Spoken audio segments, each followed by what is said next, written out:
Gators and sports fans get all your Gator talk, news, analysis, and opinions on the PodUp with Matthews in the Morning podcast. Find us on your favorite podcast platform or watch us on Facebook Live between 8 a.m. and 9 a.m. every weekday. PodUp, because we are Gator fans. So say it's great to be a Florida Gator.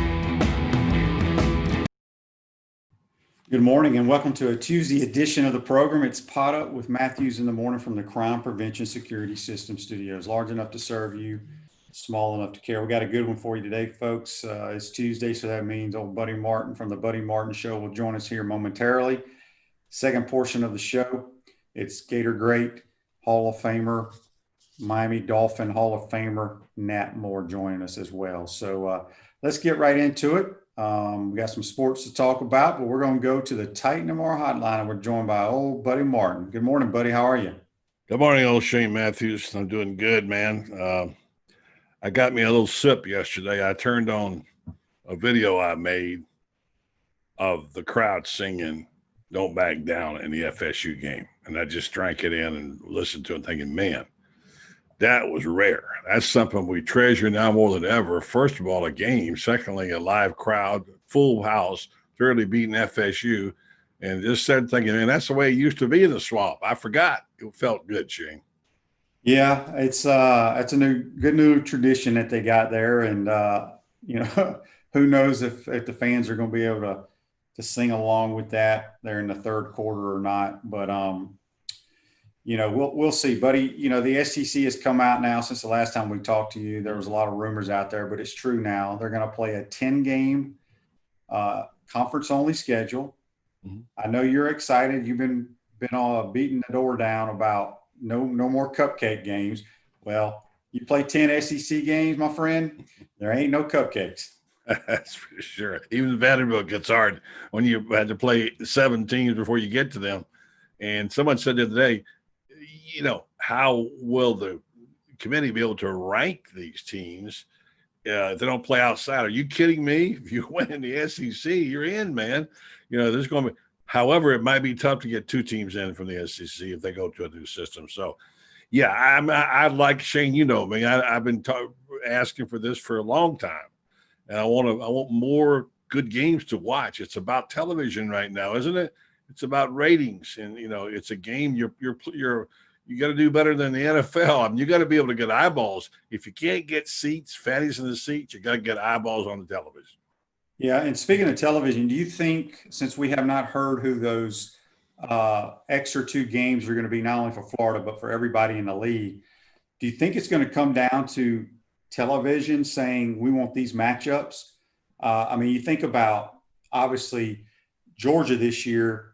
They always play Auburn. That's their common opponent, but they have Alabama on the schedule this year. Mm-hmm. Well, wouldn't people like to see Georgia versus LSU? Wouldn't people like to see Florida play Auburn, Florida play Alabama? I know TV would. Now, that would be very difficult for all those teams to play that type of schedule. So do you think TV is going to have any part in this, or are they going to go to next year's opponents, which would for Florida would be Alabama and A&M, or do they give you, say, an Alabama and then one of the, I don't want to say worst teams in the league, but like an Arkansas, one of the best and one of the worst? Well, TV is going to have a big say in it. I mean, of course they are. They always do. Now the question is how many, how much will they have to say about it? And now the storylines changed a little bit, and I guess it's the it's the competition committee of the SEC. I'm not sure. We're going to look into this week. We got Tony Barnhart on tomorrow night, and our reporters and our chief correspondent Cassidy Hill is on that story working on to find out. But yeah, I think there's a couple of things at play here. There's TV marquee. There's fairness. It isn't fair. Is it fair to ask Georgia to play LSU this year? Is it fair to ask Florida to play Auburn and Alabama this year? So now you get from there down to you only have really 5 options because you got the crossover games anyway, right? So you have like 5 options teams you can play. You don't want to mess up the whole schedule for next year because of the rotation. But clearly Alabama looks like it. This is just a guess. I don't know anything. Alabama looks like one of the teams. And we talked before we went on the air. I think the team that you want is Arkansas for lots of reasons. The pairing up, obviously, with your former quarterback, Felipe becomes a really good storyline here. And Felipe Franks is a quarterback at Arkansas, lest we forget. Okay, so that might not be the marquee matchup, boy, but for Gator fans and Arkansas fans, that's huge. So I think common sense has got to prevail, and I think Greg Sankey's unit has done a pretty good job of that this year. If you come out with a 10-game SEC schedule and you're able to play those, your television ratings are going to go up, and we'll see what the beating is going to be like when you play 10 in a row against the SEC teams and what kind of shape you're in at the end of the year. But I like it all. I think it's the best situation we could have under very difficult circumstances. Yeah, and what's interesting, they can kind of approach this year kind of how the NFL does, and they set up their scheduling for primetime Sunday night games, primetime Monday night football, because the schedule is wide open right now. You're going to play your normal teams that are on your schedule, but you don't know when you're playing them, and so we don't even know who Florida's going to open up with. September 26th, right, buddy? Well, right now it's Tennessee. So they are going to keep. They are going to. Well, keep I don't know that. I don't know anything other than we're just guessing. I don't know anything. I just think that makes sense. It's a great way to come out of the gate, isn't it? Tennessee, Florida, and the other games that we'd have. And if you look at the sweet part of that schedule, and we've gone over, look, this is all part of our plan. I love their starting in September. Shane, you weren't born yet. Neither was your dad. But back in the day when they used to start the season, the second or third week of September, it wasn't 140 degrees outside. It was a beautiful time to start football. It just feels natural. Now, can they cram those 10 games in there? I think they can, because you had all that wasted time anyway. So I think it could work out really well, but it all depends on, the virus and where it goes from here. Speaking of the virus, so buddy, with the SEC planning to start, late September, I believe it's the 26th. The NFL is going to kick off, 2 weeks before that, if I'm not mistaken. Do you think the SEC, the ADs, the commissioner, they're kind of, they set that date to kind of see what happens the first couple of weeks of the National Football League? Shane, you're asking a guy who didn't even know when the NBA played, okay? Now, you had to explain to me that they're playing baseball. I mean, I don't have any idea, but it seems like that would be logical, wouldn't it? Everybody wants to do a wait and see what they do deal, That's why I like Sankey's aggressiveness. Let's go ahead. Let's make our schedule. Sorry about the ACC. Couldn't work it out this year.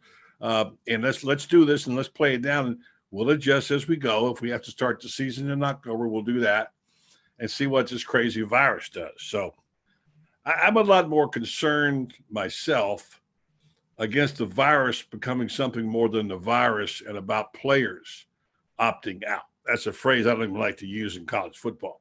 I get it. More and more baseball players are opting out. They're professionals. They're entitled to do that. I don't want to get ahead of the program because I know you got it on your agenda, but it seems to me they're going to play. If they play, it really doesn't matter if they just get 10 games in. Who cares? Bring them all on, But the problem is going to be is how are the players going to be able to do this? Now, you have a son on the team. He, of course, is, I guess he's a preferred walk-on. I'm not sure. But anyway, he's on the team. And Luke has to, make that decision. And you and Luke have made that decision that he's going to play if they play. And I respect that. I also respect the decision of players not to play, but how it's handled and how it's perceived could be a real problem. Yeah, there have been some collegiate kids that have opted out. And as you're mentioning, a couple of Gator players tweeted, I think, along those lines. I think one was Kadarius Toney. Yeah. Other one maybe Jacob Copeland. I can't remember exactly. Yeah, but those are two. I think Zachary Carter did too, but I didn't see that. I'm not sure how they handle it. I did read somewhere where some people suggested if a kid opts out, that they are not going to be allowed, or they should not be allowed to, go out and watch practice, work out in the facility. I don't know what the right thing to do, buddy, because, they are on scholarship. Do they honor that scholarship if they decide not to play? I guess time will tell to see if any Gators do decide to sit this season out. Well, always come to good old Buddy Martin for your advice on that. Okay, I'm going to fix it for you right now. Okay. They have a red shirt rule, which is in place. If they're going to have this issue, and if it does become an issue, because it's causing fans to get really mad and turned off. Fans have got enough to deal with now. Not having football, coronavirus, no money, all these things. And now these athletes are saying, hey, I'm not playing this year. I'm going to get myself ready for the NFL.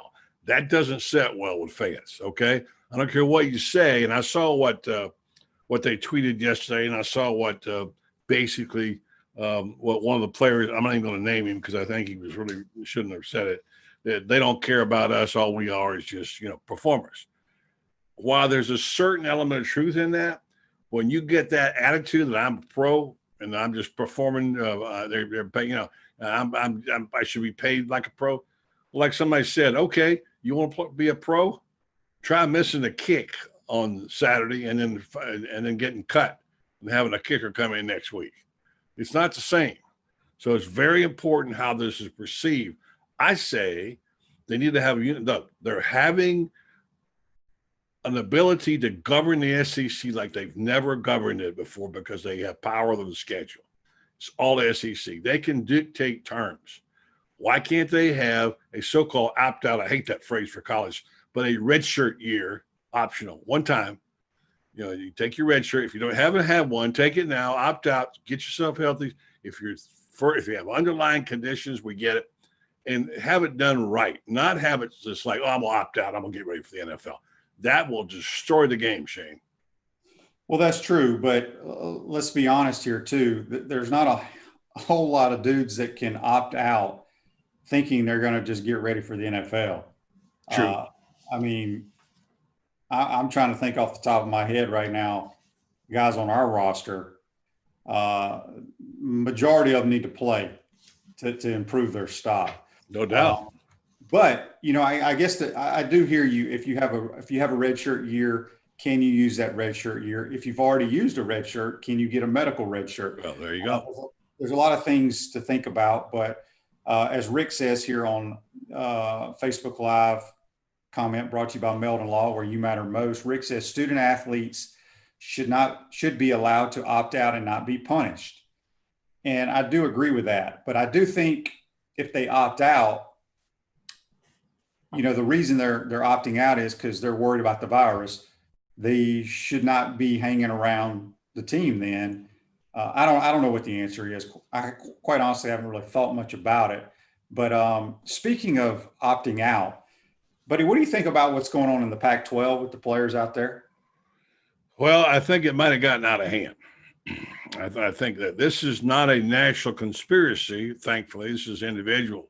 We always knew. I have a very good friend in Colorado who plays in that league, and we've been doing his show for years, and he calls it the sissy conference. That's what he calls it. He's in Colorado's in that league.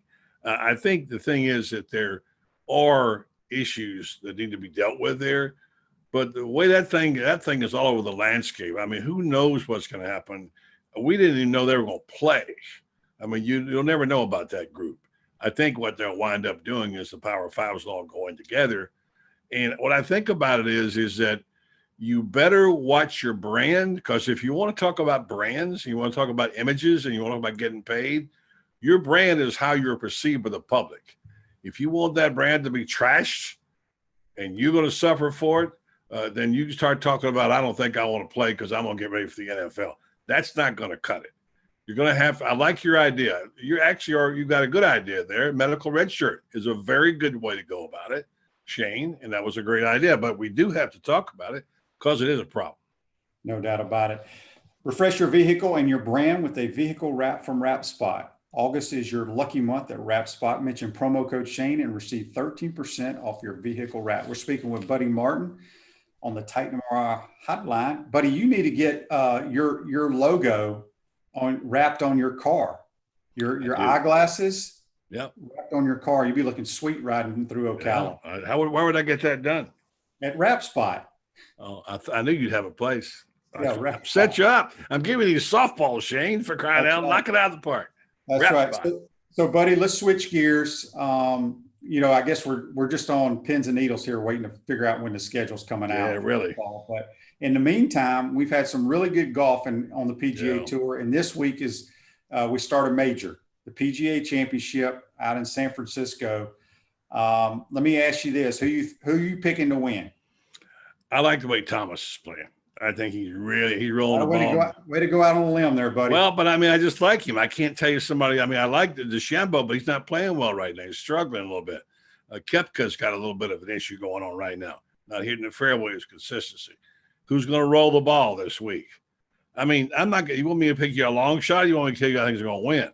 Well, I like Justin Thomas as well. I think Koepka had a chance to win Sunday and hit awful it tee shot. 18. Oh, what a terrible tee shot. And another one prior to that. Yeah, I don't know what's going on with him, but he's such a sweet player. He's got power, finesse. He plays a good short game, but something's not right. I don't know if he's injured or something, but he's got a bad knee. He's having knee surgery when the season's over. Right. What I mean by that, I don't know how much that knee is affecting him. I know he's had a bad knee. Look, you always got dings when you play professional golf, don't you, Shane? I mean, you played quarterback for 14 years. You can't tell me you didn't have some dings, dude. Even though you didn't get in every game, every play, you still got beat up and hit. I don't know. I'd love to see Tiger. I just don't see it happening. Tiger's not up to speed. I'm going to go with Thomas, and I'm going to go with Koepka. Yeah, I'm going down the line, taking all the chalk. But that's who I think can win. I don't know how they play that golf course. I don't know. I'm a huge Brooks Koepka. I just like his demeanor and the way he handles himself on the course. I'd love to see him win. He will be in the hunt. I'm gonna pick a dark horse, and I'm gonna go with Xander Schauffele. You know what? He plays well in these majors. Yes, and I believe he's a California kid, so he should know the terrain out there, and he's he's a solid player. I mean, heck, it's wide open, and I think that's what's going to make this tournament a lot of fun. Now, the PGA is always the one major that they don't set it up quite as hard as they should for a major, which really bothers me, because I think when it's a major, they should, the winning score should be like 4 under at the most. I like to see these jokers struggle. So I'm anxious to see how they have the course set up this week. Well, I am too. By the way, we have our first major in August, and the PGA has actually played earlier, has won. I know I was attending it. And the year, can you guess the year that the PGA led off the majors? What year? Yeah. 1962. No, it's like 71. I hadn't got the exact year, but you were 10 years off, Shane. That's not close. That's not close. Yes. Yeah, so it's okay. But I remember it well because Gary Player came down to Palm Beach, played in Palm Beach, and stayed at Jack Nicklaus's house.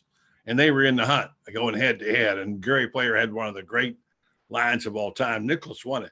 He said, ask him about staying at Nicklaus's house. He said, you can't beat the rent, but you can't beat the host either.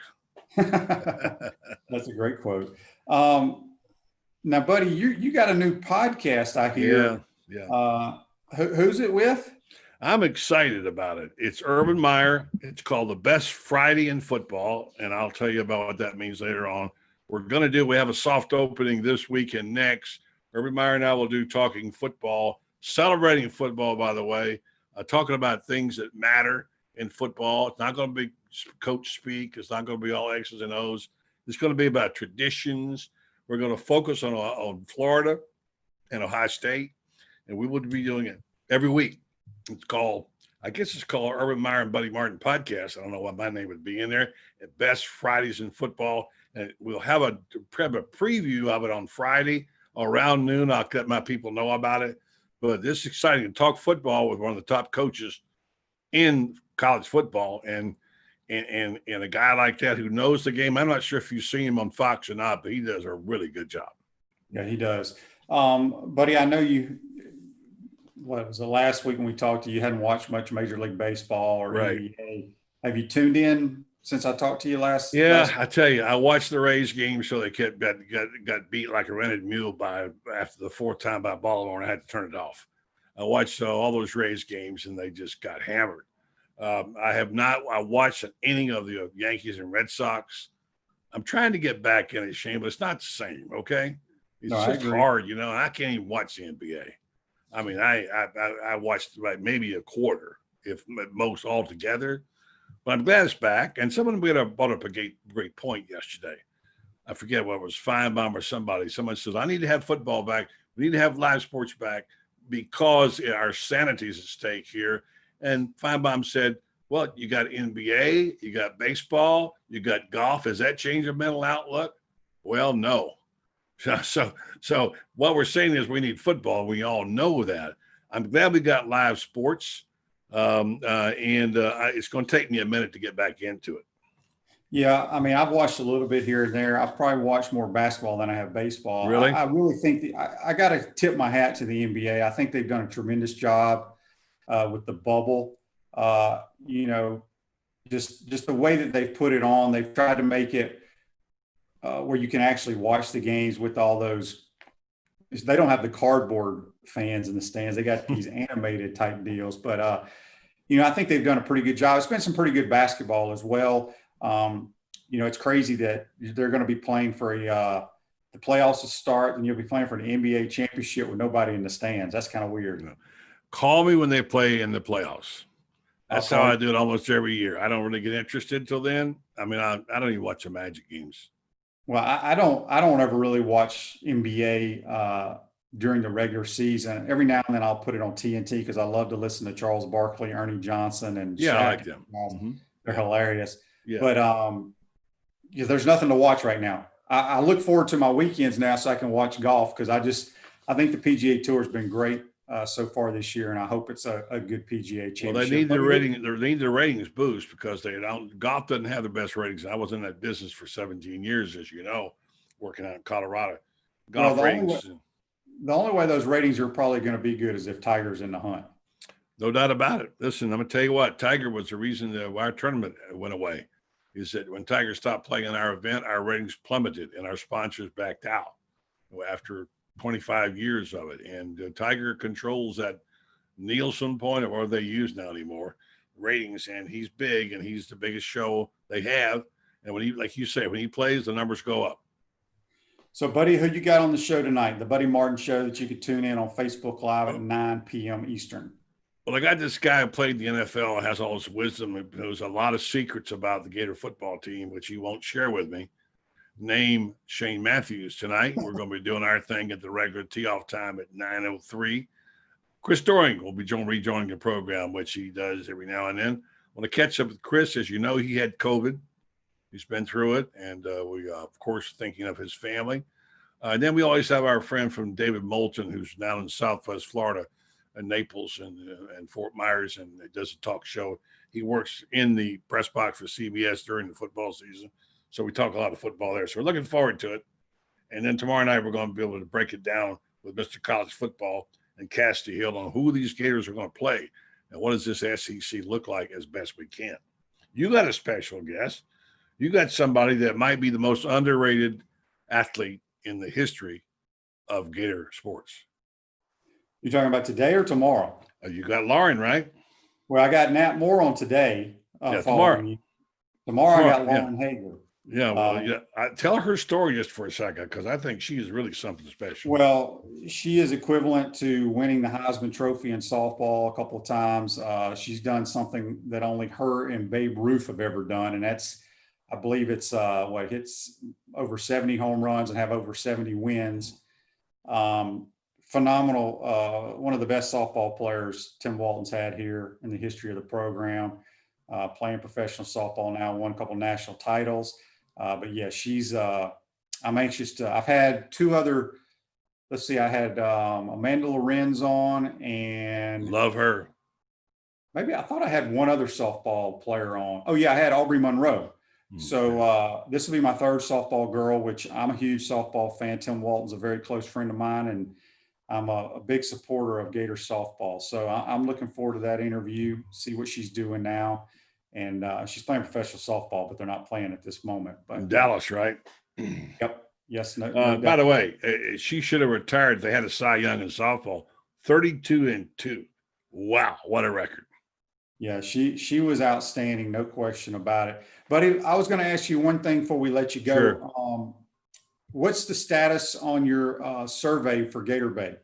We don't have it. Freddie Weeby is going to release it. We have not gotten the results yet, but as soon as Freddie tells me, we'll release those. And I must say also, just real quick, we've got a blue ribbon group of athletes. I think mostly, if not all, African-American at the University of Florida, putting together with our board members and bench troop, and we've got some people, names you'll know, that once the results of the survey come out, then we're going to ask these athletes to vet this whole thing. Go through it. Tell us what you think. What do you give us a recommendation? And then Gator Bait's people and group will then make a decision and adjudicate what we're going to do about the name, because we want to do the right thing here. So we're waiting for those results. As soon as Freddie says we got them, and we will release those soon. Well, all right. Well, make sure everybody tunes in tonight to watch the Buddy Martin Show on Facebook Live at 9 o'clock.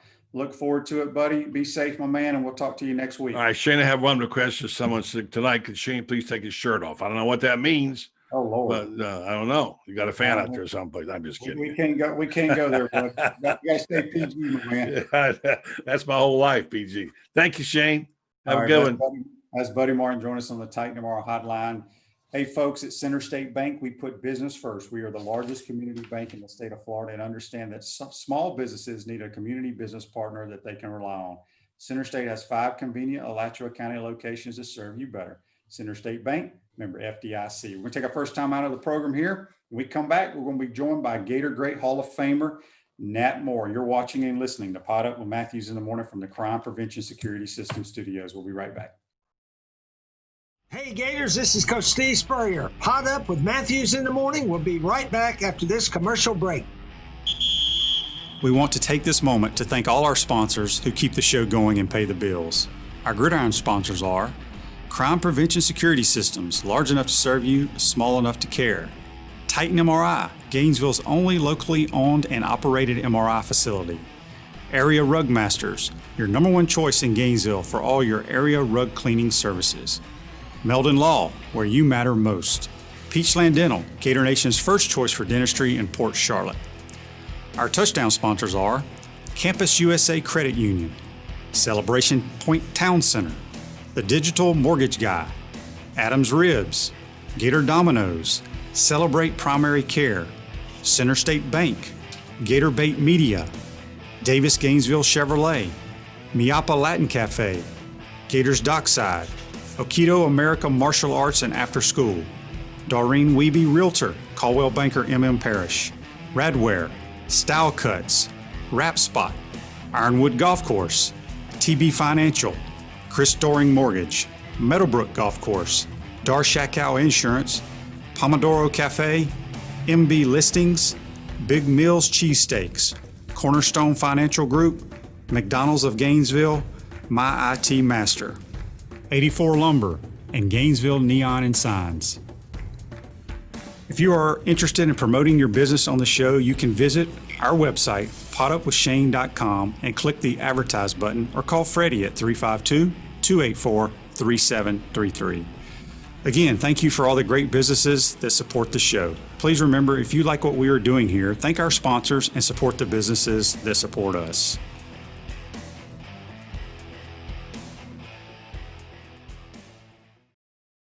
To this Tuesday edition of PodUp with Matthews in the Morning from the Crime Prevention Security System Studios, large enough to serve you, small enough to care. Celebration points where the Gators come to celebrate. With premium brands like Bass Pro Shop, Tommy Hilfiger, Hotel Indigo, Nike, Medici's, Regal Cinemas, and coming soon, the HBC's new restaurant, Spurrier's Gridiron Grill and Visor's Rooftop Bar. We will see you at Celebration Point where the Gators come to celebrate.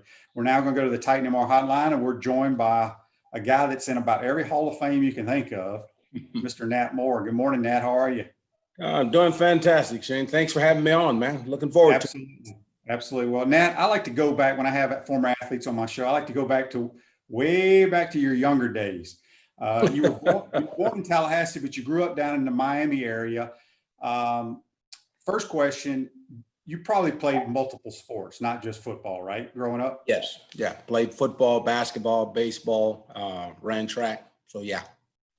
So as you graduated from there, you ended up going to UT Martin, I believe, out of high school. Did you grow up, before you decided to go to the Gators, did you grow up a Gator fan or a Miami Hurricane fan? Or since you were born in Tallahassee, did you like the Seminoles? Where did you really want to go play college ball? Believe it or not, the two teams that I was enamored with was USC Okay. and Ohio State. And, they just, the way they played football and some of the athletes that they had on their team were really impressive to me. And I actually visited Ohio State, and that was where I was going to go.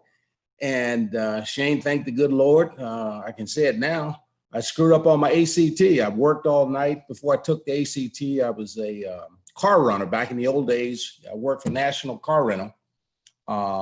And you actually had to take the cars from the lot to the customer at that time instead of the bus bringing the customer to the lot. And plane was late coming in. And so I had to stay, and I worked till like 2:30 in the morning. And the next morning, I couldn't keep my eyes open. I was taking the exam. So I failed the ACT. And because of that, and I put all my eggs in one basket, I was going to Ohio State, so I wasn't talking to anybody else. Once I failed, I had nowhere to go. And there was a coach at Tennessee and Martin that had saw me play there in Gainesville in the high school all-star game. And he offered me a scholarship. I had nowhere to go. I go, what the hell? I just want to get a college education. I wasn't even thinking about pro football at the time. Went up there, and as a freshman had a real good year. But, I was a fish out of water up there in the mountains in Tennessee, and decided to come back home. And it's interesting you talked about other sports, because I played basketball for a year at Miami-Dade South. And but the deal I had with the basketball coach was that I wanted to get back in football, and he would help me get a scholarship somewhere when my junior college basketball career was over with. And he and Doug Dickey had been roommates college at Florida. And he called Doug and talked Doug into giving me a chance. And he said, hell, if he don't play football for you, hell, he could start on your basketball team. So the deal was made, and the rest is history. Yeah. And, I don't think a lot of people realize, and honestly, I didn't realize this either, Nat, because, I grew up in Mississippi. I didn't really follow Florida football until I came here. And it's been great doing this podcast because I bring all these old timers on and I'm learning more about the history. But you were a running back at Florida. People think of your days as the Dolphins playing in the slot, but you talk about being a running back in the SEC. Well, to me, a running back is easy. All you have to do is let them hand you the ball, and then you run the daylight. Of course, you become better as you understand the blocking scheme and know where the hole is supposed to be, but you're also anticipating what the defense is going to do. And if they over pursue, where's the backside lane? And that's what I was known for, is coming out the back door. I used to watch Tony Dorsett as he became a great player. O.J. Simpson, they all came out the back door, and usually when you come out the back door, you split the defense. When I got my opportunity, it was more about just running with the football, showing that I can put the ball in the end zone. We got a text here on the Titan MRR text line. It comes from Joe. Joe wants to know, Nat, what is the one game in your Gator career that stands out in your mind? Ooh, that's interesting. Well, it's not one, it's two. I think my junior year against Auburn, I broke several tackles, reversed my field, and scored a touchdown. And there at Florida Field, and that's when everybody throughout the SEC started to realize that I was pretty decent running back and a guy that can make things happen. Didn't have to have the perfect block play to get in the end zone, that I could break tackles, reverse field, make people miss, and then outrun the defense. And then against Florida State, it's interesting you talk about me being born there. Larry Jones, I think was the guy's name that was a coach there, and someone, somehow or another, he made the statement that because I was playing at Florida, that I probably couldn't have made their team. They didn't offer me a scholarship. They didn't think I could play for them. So that game I remember very vividly because I put up 141 on him and 2 touchdowns. Didn't know that I could play for him, and had some spectacular runs to score touchdowns in that game. So yeah, those 2 games stand out. Would you say back in those days, Florida State, that rivalry was the biggest game for y'all?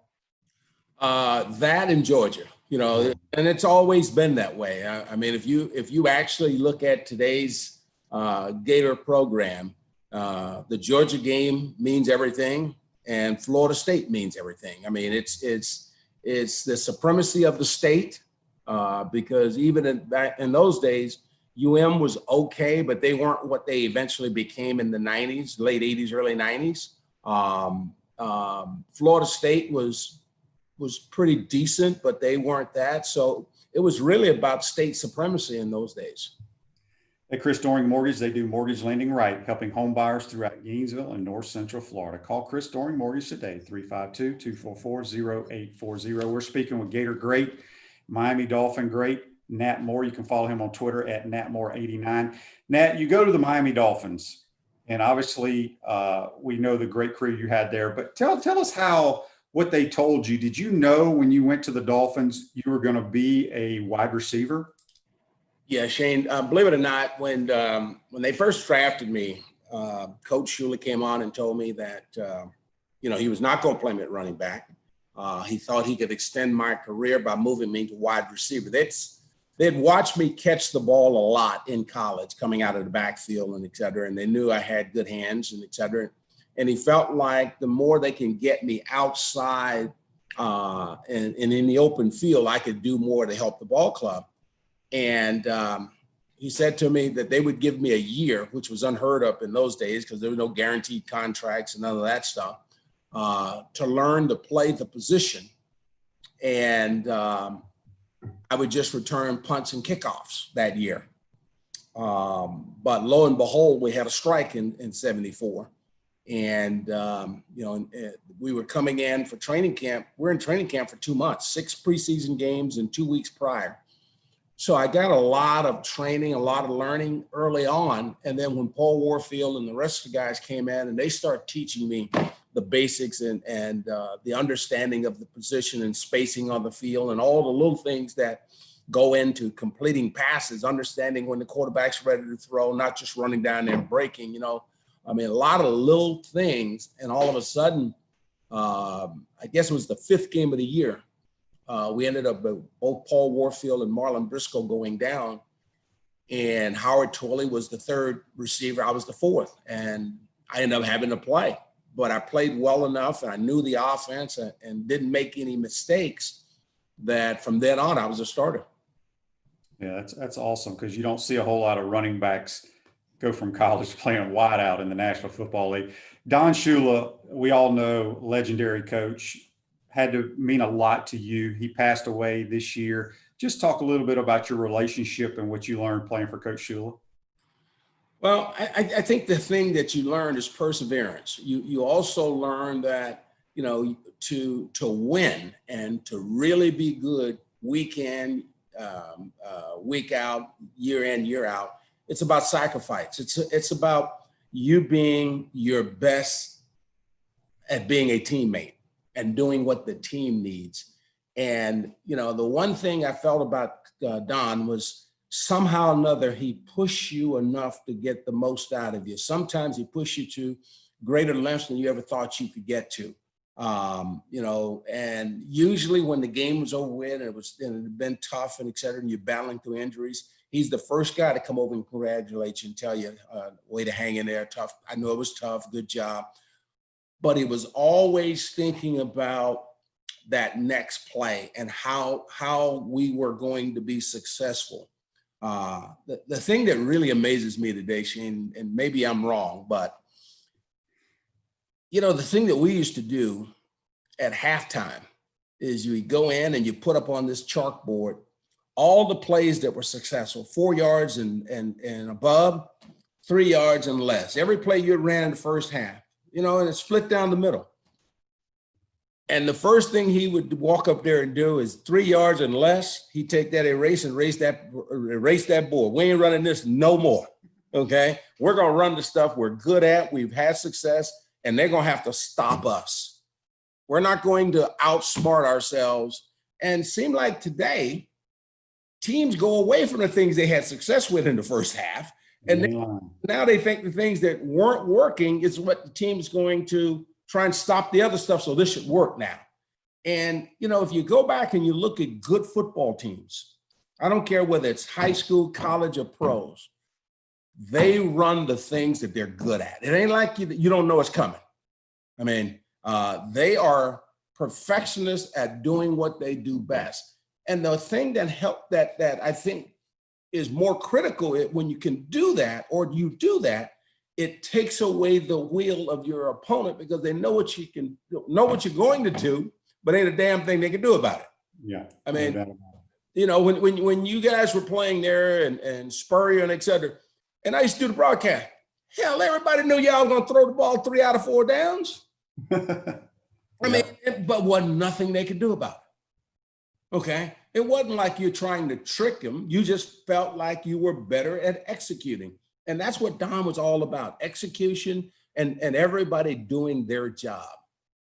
Speaking of broadcasting, you worked for, I guess it was Sunshine Network back in those days. Yeah. I remember watching the replays in the dorm, you know, on Sunday mornings, Sunday afternoons with Nat on the call. Did you enjoy doing that?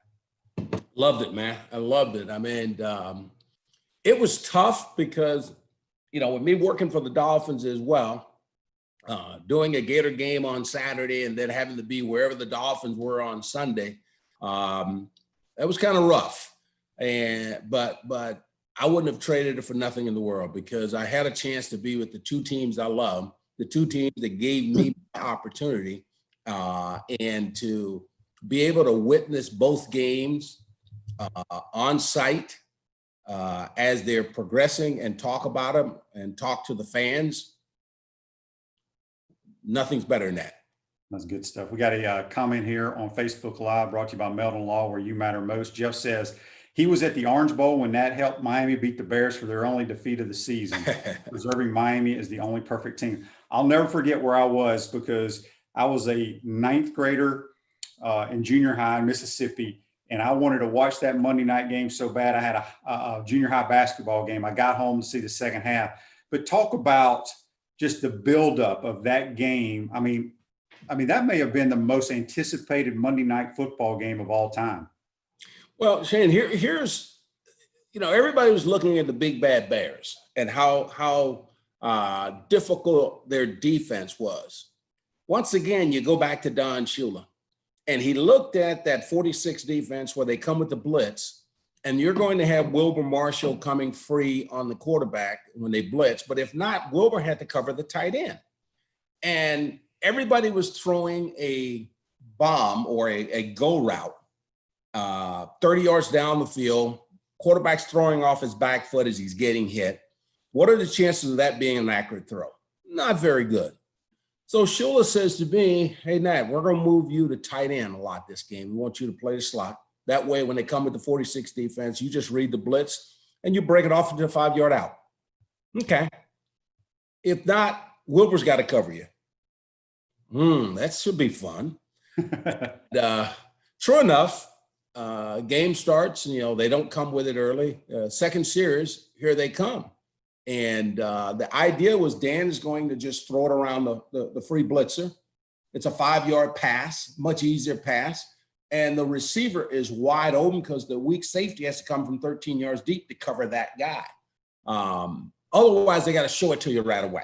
And then you can actually check off to pick it. Well, the first half, we killed them. I mean, they kept coming with it, and they wouldn't get out of it. And each and every time we would hit them with a big play. I think I scored two touchdowns in the first half. But the irony of that game was everybody forgot we were the team that was coming back from the Super Bowl, not the Bears. That's So true. to treat us with no respect, to play us at home on a Monday night game, Shane, it was so much electricity in that stadium that night. I mean, you could feel it prior to the game. I mean, it was like the game had slowed down. You could see everything before it happened. I mean, you know, someone said to me after the game, "Hey, did you know the 72 team was here?" I go, "No," because I was so focused on what was happening on the field. And that's the reason Don Shula won 347 games. He got you mentally prepared to play against the best competition, but he put you in positions to make plays to win games. Yeah, he's a heck of a coach, no doubt about it. You talked about, I believe you played in 2 Super Bowls, Nat. What's that experience? I mean, I played 14 years. I played on some bad football teams. I never even sniffed the Super Bowl. But what was it like playing in the Super Bowl?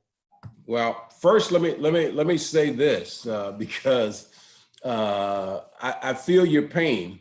You know, being drafted by a team that had went to 3 straight Super Bowls. I'm going home and I'm like, oh, I'm going to the Super Bowl. I'm going to the Super Bowl. And in 1974, we get beat by the Raiders. Then 75, I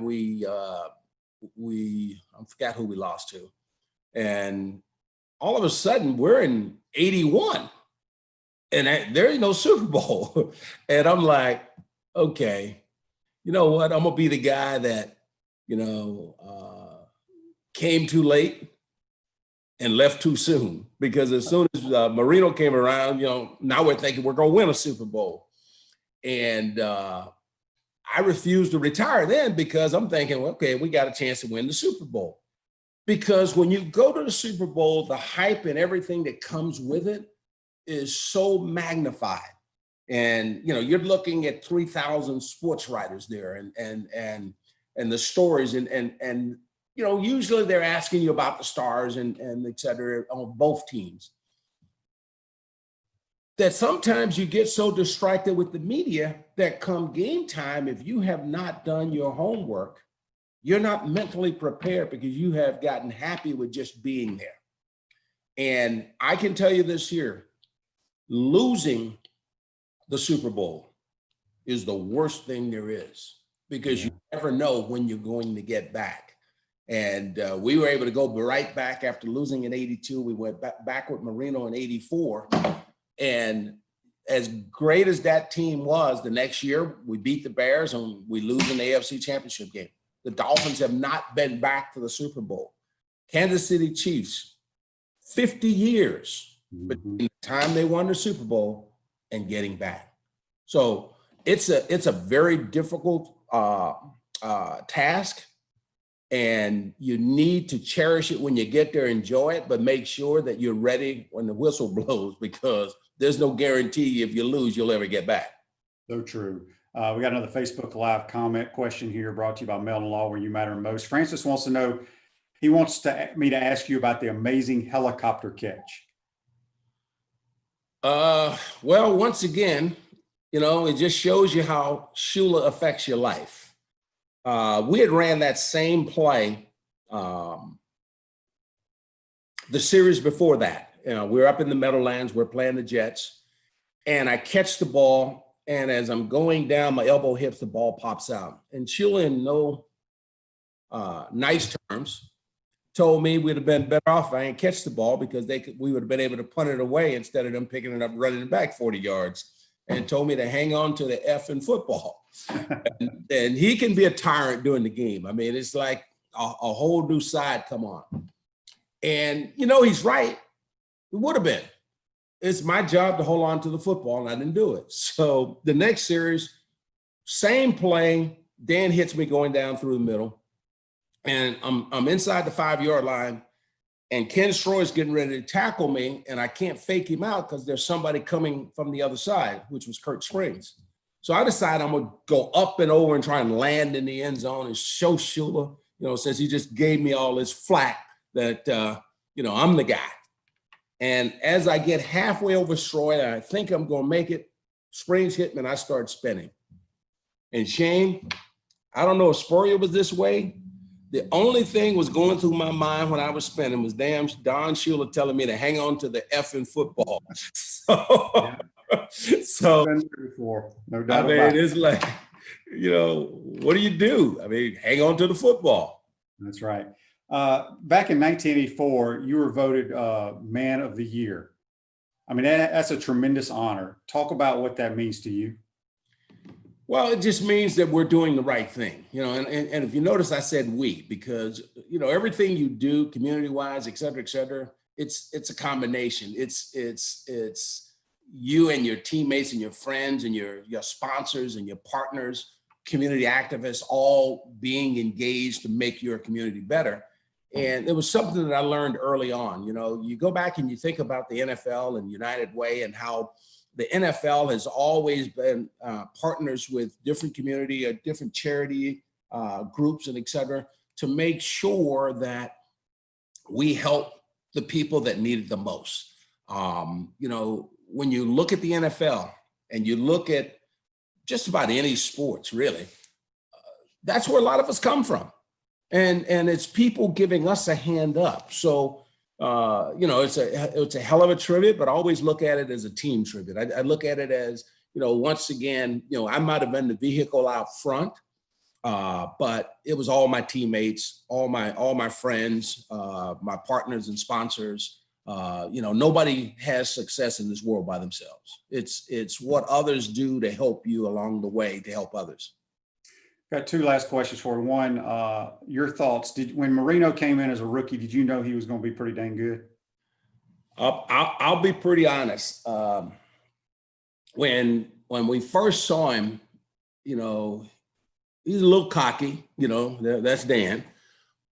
But then when you saw the zip on the ball, and the thing that I noticed right away is that he could throw it with the nose up and get that same zip. Most quarterbacks that really have a fastball, they get up on top of it and the nose is always diving, which is a very difficult catch in traffic. When the nose is up, it's much easier catch. And, you saw that probably the second, third practice session. And, he made a couple throws where it's double coverage.